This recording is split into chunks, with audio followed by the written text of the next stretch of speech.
प्रथमतः सर्व श्रोतृवर्गांना अभिवादन करते. श्रीराम जय राम जय जय राम.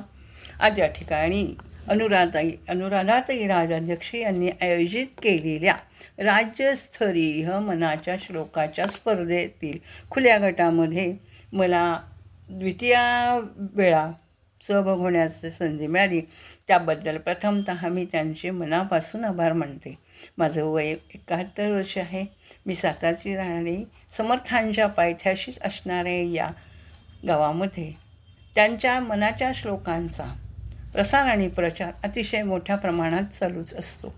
आता या ठिकाणी अनुराधाताईंनी ज्या खूप मोठ्या उद्देशाने हा उपक्रम सुरू केलेला आहे त्यातील मला आवडणारा सर्वात सहभाग प्रथमतः बालचमूंसाठी त्यांनी जे मनाच्या श्लोकांचं निरूपण वेगवेगळ्या उदाहरण अनुभवांनी सादर करण्याची योजना केलेली आहे.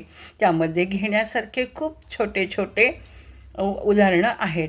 आणि आता हे बालमनावरती झालेले संस्कार पुढे टिकण्यासाठी कलियुगामध्ये श्री समर्थ रामदास स्वामींनी आणि त्यानंतर गोंदावलेकर महाराजांनी रामनाम हे अतिशय श्रेष्ठ आहे, कसं श्रेष्ठ आहे आणि त्याचे काय फायदे आहेत हे आपल्याला 205 श्लोकातील 88व्या क्रमांकाच्या श्लोकामध्ये सांगितलेलं आहे. काय आहे तो श्लोक पाहूया.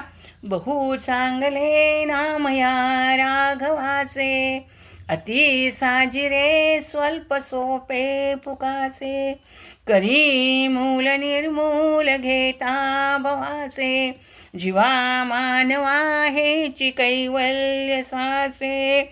काय आहे? बहु चांगले, खूप सुंदर असं हे नाम आहे. राघवाचं नाम सुंदर कशामुळे म्हणले तर अतिशय सोपं आहे, साधं आहे, सरळ आहे, सुटसुटीत आहे.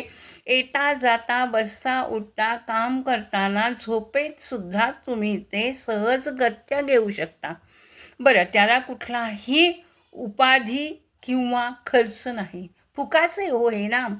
येता जाता म्हणलं तरी ते हे आपल्याला पोचतोच आणि ते रामाच्या चरणाशी अर्पण करणं सोपं जातं. असं समर्थ रामदास स्वामींनी या श्लोकामधून सगळ्यांना सांगितलेलं आहे. बरं, आम्हाला तर सांगितलेलंच आहे, पण हे लहानांपासून थोरापर्यंत अगदी तळागाळ्यातल्या प्रत्येकापर्यंत हे पोचणं अतिशय सोपं आहे. आणि सगळ्यात मोठं उदाहरण आहे या रामनामापासून होणारा फायदा. आपण वाल्मिकी ऋषींचं नाव घेतो. वाल्मिकी ऋषी काय होते कथा सगळ्यांना माहिती आहे, पण रामनाम उलटं घेऊन सुद्धा राम राम म्हणून सुद्धा रामाचा त्यांना केवढा मोठा लाभ झालेला आहे की ते ऋषीपदापर्यंत पोहोचलेले आहेत. एवढेच नव्हे तर त्यांनी वाल्मिकी रामायण लिहून आम्हासमोर रामाचा आदर्श ठेवलेला आहे. बरं, नुसतं रामनाम एवढंच आहे का? तर काय काय करतं रामनाम हे? तर सर्वांच्या मनाला शांती देतं, उत्साह देतं.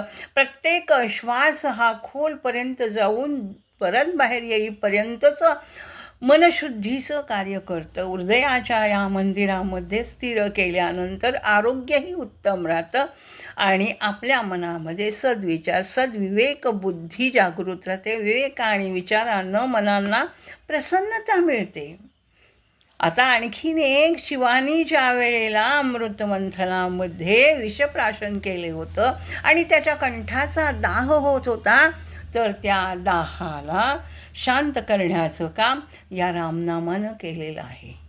म्हणजे किती प्राचीन काळापासून या रामनामाचं महत्त्व आहे. आणि आजच्या या कलियुगाचं सर्वात मोठं साधन, कलियुगी या महती सांगती रामस्मरणाची, नामाचं स्मरण सतत ठेवा.